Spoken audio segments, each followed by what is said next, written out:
Hey guys, in this video we're going to go over how to see Boost Mobile text messages online.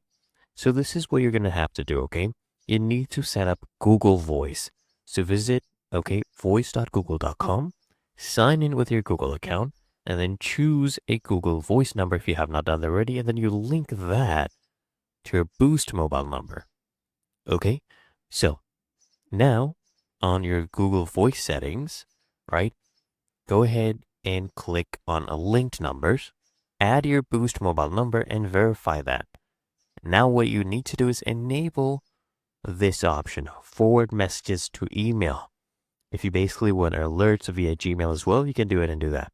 But otherwise, you can easily access it.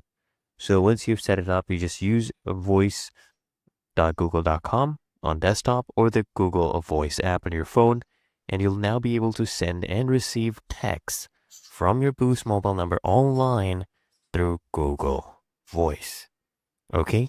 And it's really that easy and simple. So I hope this guide provided a value to you, and if it did, consider smashing that like button, as well as subscribing to frequently asked questions, and I'll see you in the next one.